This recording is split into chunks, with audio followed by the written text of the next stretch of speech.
4, y nosotros habíamos señalado la orientación de quiénes son personas y quiénes son personas naturales. Dejamos para esta y las clases posteriores el tema de las personas jurídicas, que es el que vamos a desarrollar ahora. ¿Quiénes son las personas jurídicas? Fíjense ustedes, en el blog, por cierto, también hay una clasificación, hay una entrada donde hay una clasificación sobre las distintas tipos o clases de personas. Allá hay un cuadro sinóptico donde explica estas cosas que vamos a ver aquí. Es una de las entradas que tiene el blog en materia de personas jurídicas y su clasificación. Muy bien, vamos a reiniciar con la persona jurídica en el orden siguiente.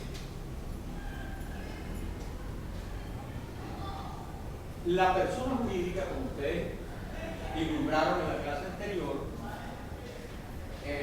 al contrario de las personas naturales, no son individuos, no son entidades de la especie humana, sino son entidades que el derecho crea previo cumplimiento de los requisitos legales, y una vez cumplido pueden estas entidades actuar en el mundo de las relaciones jurídicas y en el mundo del derecho en general.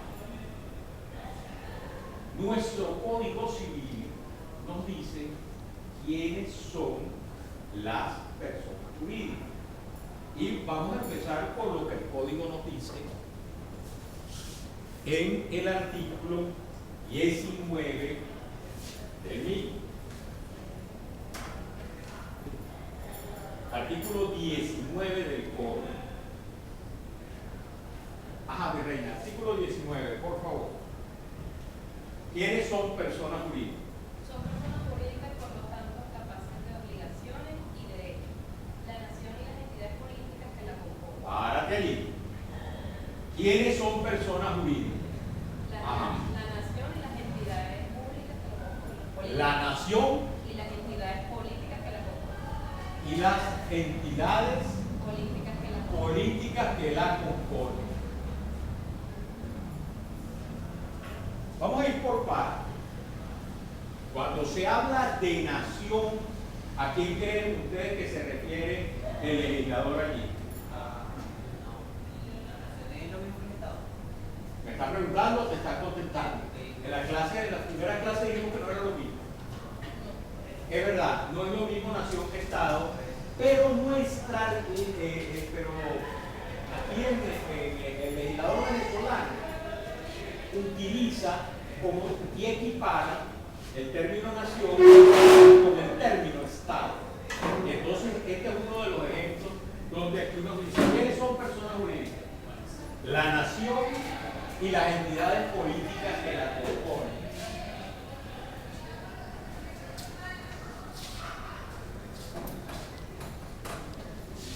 La nación y las entidades políticas que la componen. Entonces, ¿qué será la nación? El Estado venezolano. El Estado venezolano es persona jurídica. Significa esto que el Estado venezolano es una entidad susceptible de ser titular de derechos y asumir obligaciones.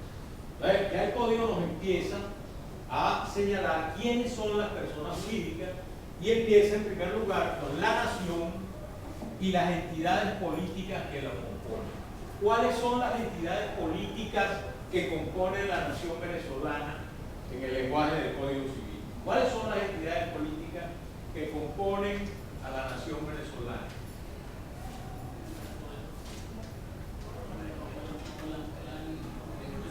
La nación son personas, la nación y las entidades políticas que la componen. ¿Cuáles son esas entidades políticas que componen a la nación? Los ministerios no. Los ministerios son organizaciones administrativas que están formando parte del poder ejecutivo. Ojo, los ministerios no son personas jurídicas. Entonces, las entidades políticas que componen al Estado venezolano, ¿cuáles son? Dígame. Los municipios son uno. Ajá.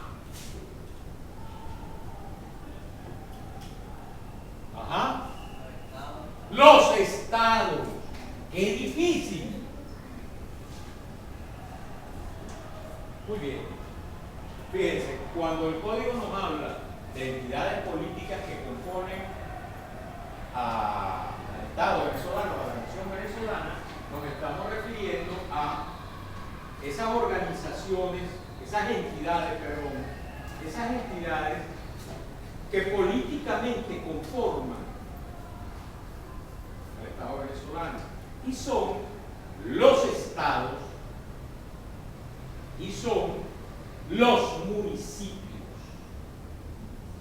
Entonces ustedes ven el municipio Chacao, el municipio Libertador, todos los municipios son personas jurídicas, es decir, son entes susceptibles de ser titular de derechos y asumir obligaciones.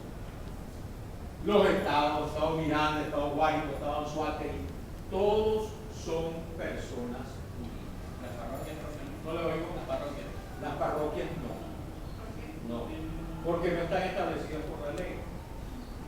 Las entidades políticas que componen al Estado venezolano son los estados y la municipalidad. Luego las parroquias son entidades territoriales que están conformadas dentro de un mismo municipio. Ok, eso significa que son personas jurídicas el Estado venezolano, los municipios y los estados. La gente utiliza equivocadamente la terminología y dice las gobernaciones.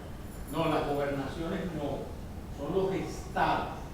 De los 22 o 23 estados que tiene el país, ¿cuántos tiene? 22, 23 estados. 23 y el 22 final. Exacto. Entonces, cada uno de ellos es persona jurídica. Seguimos. 2. Las iglesias de cualquier credo que sean, las universidades y, en general, todos los seres o cualquier... Párate, hija, para. La prisa es plebeya. Segundo. Las iglesias 2. Las iglesias. de Ajá. cualquier credo que sea. ¿Qué significa eso para ti? Las iglesias De cualquier credo que sea. de cualquier credo. Es decir, Que sea judío, cristiano. no importa, musulmán, católico, todas las iglesias son personas.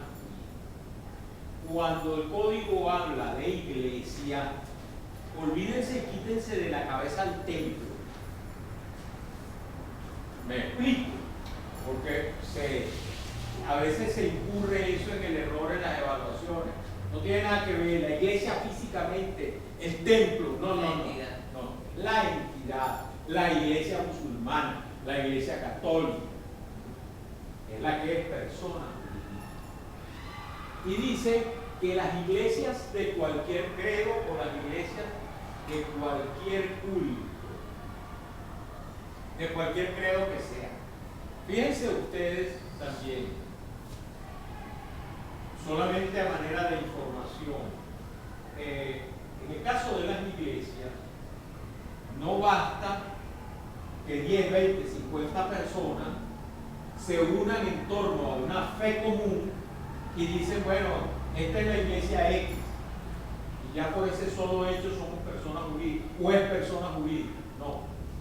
Existen leyes especiales, solamente a título informativo, que determinan qué mecanismo debe utilizarse para constituir una iglesia desde el punto de vista formal y que así pueda ser considerada como persona jurídica.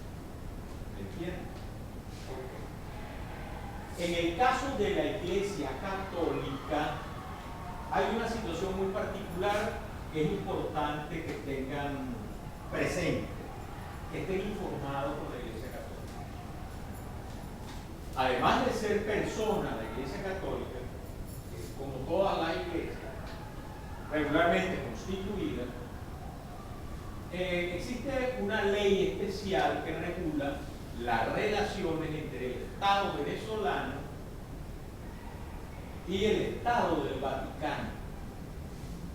Y esa ley especial le concede la condición de persona a algunas entidades que internamente están dentro de la Iglesia Católica.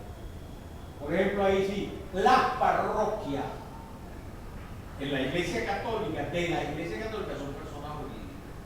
Esas entidades que están dentro de la organización, ¿pero por qué? Porque la ley así lo establece. Bueno, y que tiene una ley especial que regula esa situación desde el siglo antepasado o pasado. Creo que se llama la ley del patronato eclesiástico, creo que se llama así. Ok, las iglesias de cualquier credo. ¿Qué más? Las universidades. Las universidades son personas jurídicas. ¿Hace alguna diferenciación, mi reina, hace alguna diferenciación entre universidades públicas y privadas? No. Entonces, las universidades, en general, todas son personas. La Facultad de Ciencias Económicas y Sociales, de la cual depende la Escuela de Administración y Contaduría donde ustedes están, se llaman FACES. FACES es persona jurídica. ¿Será persona jurídica? No. La Escuela de Administración y Contaduría será persona jurídica. No. La Universidad Central de Venezuela es la persona jurídica. Lo que es la situación de facultades, escuelas, etcétera, son situaciones atinentes a la estructura organizativa interna de las universidades. Y que la ley no hace distinción entre que si son universidades privadas o universidades públicas. Por supuesto, las universidades públicas son creadas a través de la ley, pero las universidades privadas, a través de la ley de universidades, se establece cuáles son los requisitos para que una universidad sea constituida como tal. Ok, las universidades, ¿qué más? Y en general, todos los seres o cuerpos morales de carácter público. Los seres o cuerpos morales De carácter público. de carácter público. Fíjense ustedes, ¿qué es lo que se dice de esto? Miren, que hay órganos administrativos que son personas jurídicas y que crea la ley verbigracia de carácter público. El Instituto Venezolano de los Seguros Sociales es persona jurídica. Lo que llamamos el Seguro Social es persona jurídica, creado por una ley especial y le atribuye la condición de persona esa ley que creó el Seguro Social. El INSE, y ahora le creo que le pusieron una S adicional, pero el INSE, que existió toda la vida, es una persona jurídica creada por ley. También todas estas entidades a las cuales la ley de carácter público, a las cuales la ley expresamente le otorga la condición de persona. Entonces a eso es a lo que se refiere la norma cuando dice cualquier otro tipo de que también lo conocemos como dentro de esa organización administrativa los llamados institutos autónomos, el INSE, el Seguro Social, etc. Fíjense ustedes una particularidad.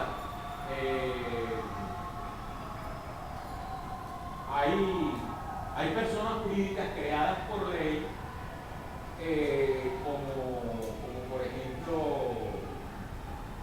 Petróleos de Venezuela, que es una compañía anónima, tiene forma de compañía anónima, fue creada por una ley especial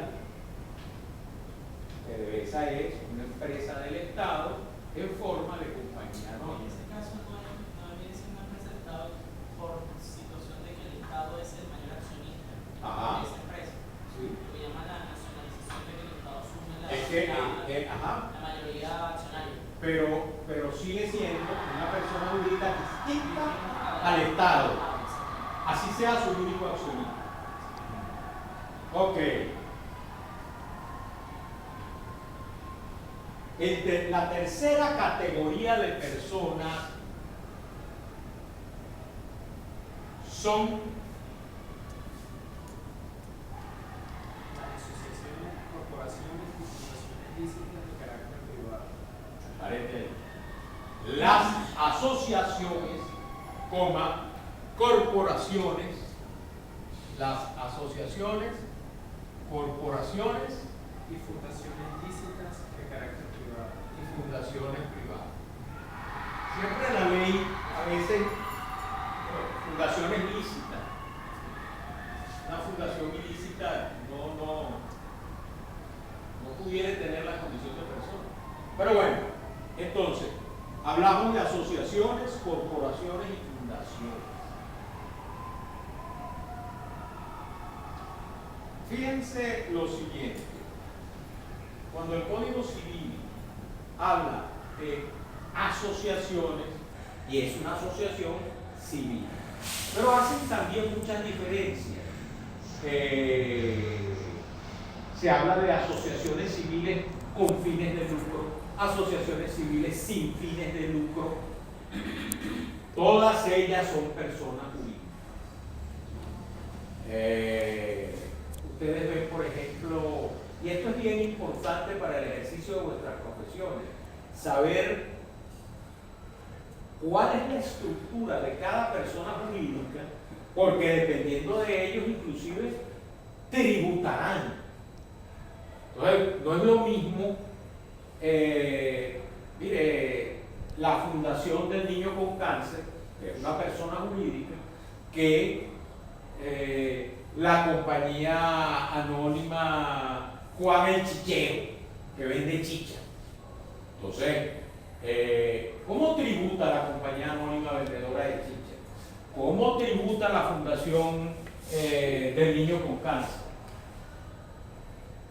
Tributa de manera diversa, la ley le da un tratamiento distinto porque tienen una estructura distinta. Y por eso es que no basta saber, son personas jurídicas. Efectivamente, son personas jurídicas. ¿Por qué? Porque son entidades susceptibles de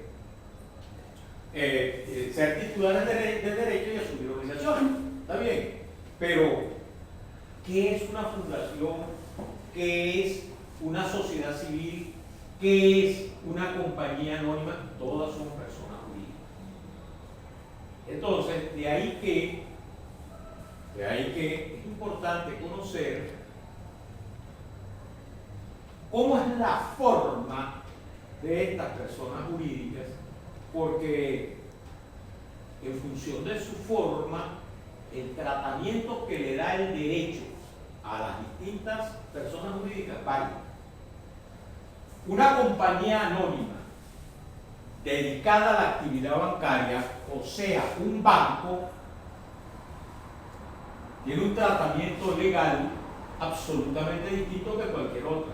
Tiene una ley especial que regula la actividad bancaria, tiene y debe tener una estructura que ordena la ley, tiene una supervigilancia por parte del organismo del Estado.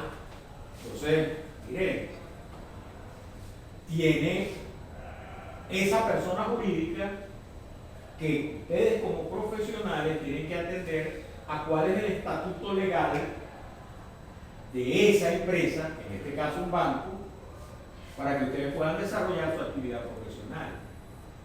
Atender a cuál es la normativa legal que regula a ese tipo de personas.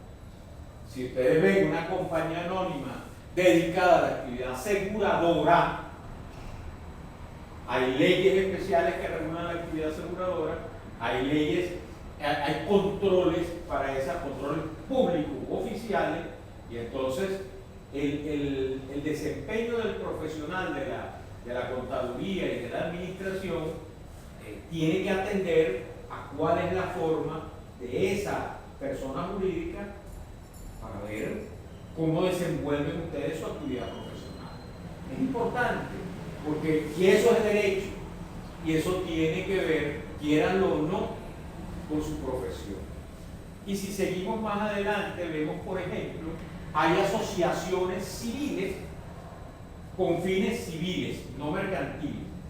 Las asociaciones civiles que pueden tener fines de lucro muy legítimos, esas asociaciones de profesionales que se constituyen para generar trabajos profesionales, obtener pago por esos servicios y obtener beneficios de ello y establecer una repartición equitativa de esos ingresos entre los socios. Pero hay también asociaciones civiles que no tienen fines de lucro, pero no por ello son hermanitas de la caridad. Verbigracias, estos clubes sociales, que la gente los llama clubes, etcétera, son sociedades civiles conformadas por la voluntad de varias personas. Se crea esa persona jurídica ¿con qué fin? No generar utilidad para los socios, no. El fin es un fin recreativo, puede ser cultural, etcétera, y entonces no es que los fines de año vamos a repartirnos utilidades, sino que el objeto es la recreación o esa finalidad. No significa que esa sociedad civil no pueda hacer cualquier tipo de negocio jurídico que genere un dividendo, que genere una utilidad, corrijo, y que le sirva a sus fines. Pero el objetivo no es repartir utilidades entre los socios, sino puede tener otro tipo de fines. Y los llaman sociedades civiles sin fines de lucro. Luego hay las sociedades mercantiles. Bueno, todas tienen fin de lucro. Todas las sociedades mercantiles, por el solo hecho de ser sociedades mercantiles, tienen la condición de comerciantes. Nadie se asocia en una sociedad mercantil si no es con una finalidad de obtener un dividendo, cosa que es genuino. O sea, que olvídense de aquello que ser rico es malo y que ser pobre es bueno. Mentira. Es básico dentro de una sociedad libre que las iniciativas privadas se den y que la gente dé lo mejor de sí, que haga inversiones y promociones y genere riqueza y que genere una utilidad y un beneficio válido para esos inversionistas. Así debe ser. Eso es libertad. Entonces, esas sociedades mercantiles que ustedes verán en la materia derecho mercantil, otra materia, ahí vendrán compañías anónimas, sociedades de responsabilidad limitada, sociedades de personas con fines mercantiles, etc. Toda esa gama de personas jurídicas de derecho mercantil la orientarán en su programa, en su momento, en la materia de derecho mercantil. Pero todas ellas son personas jurídicas y que participan de la condición asociativa, donde varias personas, más de una, aportan, además de su consentimiento para asociarse, también aportan bienes o actividades a los fines de un objetivo común, que puede tener carácter económico o de otra naturaleza. Pero son personas jurídicas distintas a la voluntad que los creó, a los socios que los crearon. ¿Me explico? Ok. Cuando el código habla de corporaciones, la doctrina venezolana alude a que son aquellas personas jurídicas que tienen una finalidad, que son creadas por ley, y que tienen por finalidad un objeto de beneficio para sus agremiados, y que el ejemplo fundamental de las corporaciones son los colegios profesionales, colegio de abogados, colegio de médicos, colegio de contadores, son lo que, según la doctrina, aplicando el concepto de corporación en nuestro derecho, son los colegios profesionales, ejemplo de ellos. No nos confundamos con el término corporación. Pónganle cuidado a esto. Nosotros en Venezuela, corrijo, en otras partes del mundo, el término corporación alude a una empresa macro que a la vez es propietaria de acciones de otras compañías que le son sus filiales. Y entonces se habla en función de un planteamiento corporativo.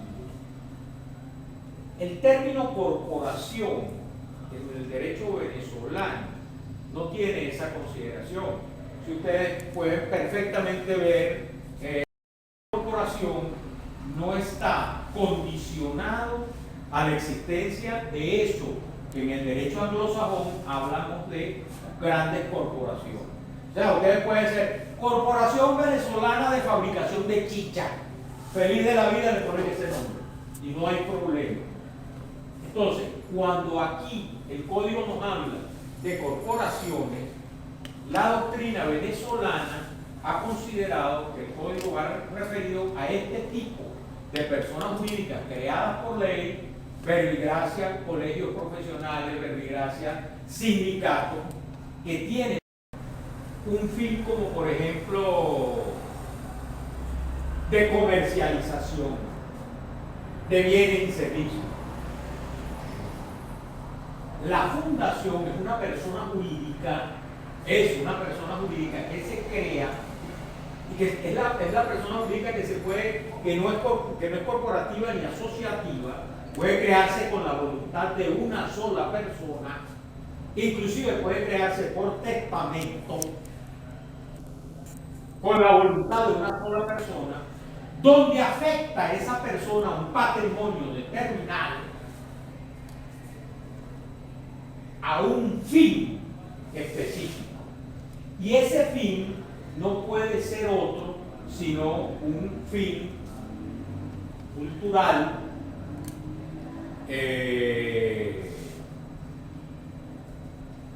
artístico, científico, literario, benéfico o social. No pueden leer el artículo 20 del Código Civil para que ustedes vean cuál es el objeto que debe tener cualquier fundación. Artículo 20. Las fundaciones solo podrán crearse con un objeto de utilidad general, artístico, científico, literario, benéfico o social. Si ustedes, las fundaciones solo podrán crearse con un objeto de utilidad general, artístico, científico, literario, benéfico o social. Las fundaciones no son organizaciones asociativas, no hay acciones, no hay cuotas de participación, no, son organizaciones que o bien se crean por la voluntad de una o más personas, y hay casos en que se crea por la ley. Fundisi se creó por la ley, que tienen por finalidad u objeto esto que nos acaba de leer nuestro compañero, un objeto de utilidad general. Ustedes no van a encontrar una fundación que se encargue de vender caña, que tenga unos botiquines regentándola. No. El objetivo de la fundación es ese, un objetivo de utilidad social. Y tiene un tratamiento legal totalmente diverso. Las fundaciones, una vez que se cumplen con los requisitos de su constitución para tener la personalidad jurídica, todas estas personas del tercer rango, asociaciones, corporaciones, la fundación tiene que tener una documentación formal que hay que registrarla en la oficina de registro competente para que adquiera la condición de persona y tener personalidad jurídica. Pero un dato importante que ustedes deben tener presente con las fundaciones es el siguiente. Artículo 21. ¿Qué nos dice el artículo 21? Las fundaciones quedarán sometidas a la supervigilancia del Estado, quien la ejercerá por intermedio de los respectivos jueces de primera instancia, ante los cuales rendirán cuenta los administradores. Fíjense ustedes, vuélvelo a leer, por favor, pónganle cuidado. Las fundaciones quedarán sometidas a la supervigilancia del Estado, quien la ejercerá por intermedio de los respectivos jueces de primera instancia, ante los cuales rendirán cuenta los administradores. Muy bien. Imagínense una compañía cualquiera. La compañía cualquiera tiene su asamblea de accionistas, ¿verdad? Tiene un cuerpo directivo que la dirige y posiblemente tendrá uno o dos representantes externos, presidentes, como lo quieran llamar, vicepresidentes, directores, etc. Más allá de eso, casi todas las personas jurídicas responden a ese colectivo, o bien ese colectivo que las creó, que es la asamblea de accionistas, ¿verdad? Que en última instancia son las personas que tienen el interés o el fin último, los socios que generaron esa persona. Con las fundaciones pasa algo distinto. Con las fundaciones pasa que ¿quién es el vigilante administrativo por excelencia conforme dice la norma? ¿Quién? El juez de primera instancia de donde estén domiciliadas.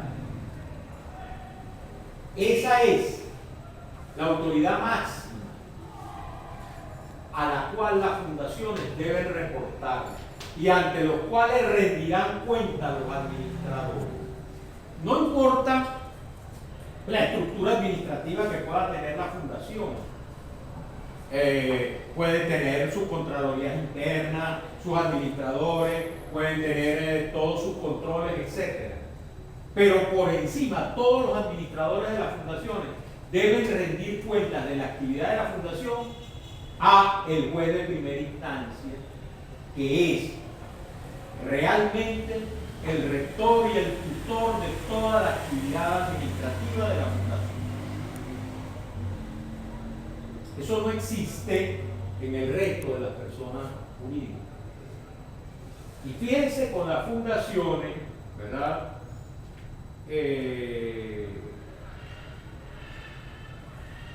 Fíjense lo que puede hacer el juez en determinados casos con las fundaciones. Artículo 22, mi reina, ¿qué nos dice del Código Civil? En todo caso, el que por su ausencia, incapacidad o muerte del fundador o por cualquier otra circunstancia no pudiere ser administrar a la fundación de acuerdo con su estatuto, el respectivo juez de primera instancia organizará la administración o suplirá las deficiencias que ella ocurra. Para que te sientes mal, estás engripada. Tranquila, dispénsame, mi amor. Esta mujer que se ve sanita. El 22. El 22. Alta, clara e inteligible voz. En todo caso, en que por ausencia, incapacidad o muerte del fundador o por cualquier otra circunstancia no pudiera ser administrada la fundación de acuerdo con sus estatutos, el respectivo juez de primera instancia organizará la administración o suplirá las diferencias que en ella ocurran, siempre con el propósito de mantener en lo posible el objeto de la fundación. Es decir, la supervigilancia que el juez de primera instancia tiene sobre la actividad administrativa de la fundación es fundamental que la tengan presente. porque el juez puede, en caso que haya ausencia, incapacidad o muerte del fundador de la fundación o los fundadores, o por cualquier otra circunstancia no pudiere ser administrada la fundación de acuerdo o conforme a los estatutos, el respectivo juez de la primera instancia organizará la administración y suplirá las deficiencias que en ella ocurran, siempre con el propósito de mantener en lo posible el objeto de la fundación. No nos olvidemos. ¿Por qué? Pueden preguntar, bueno, ¿cómo es eso de que el juez tiene esos poderes omnímodos en materia fundacional? Porque el objeto de la fundación es de qué naturaleza, de utilidad general, y entonces interesa, no hay accionistas que estén pendientes de un dividendo, no, está una organización para un objeto de utilidad general que requiere una atención. Como el muerto no tiene doliente, el doliente es quien tiene la responsabilidad de conducirlo, es el juez de primera instancia. Disculpe, el juez de primera instancia, pero ¿en qué materia? Materia civil. Es una de materia civil. Es materia civil. Fíjense ustedes, el artículo 23. El respectivo juez de primera instancia, oída la administración de la fundación, si fuera posible, podrá disponer la disolución de esta y pasar sus bienes a otra fundación o institución, siempre que se haya hecho imposible o ilícito su objeto. Ajá, ¿cómo entendiste allí las facultades del juez?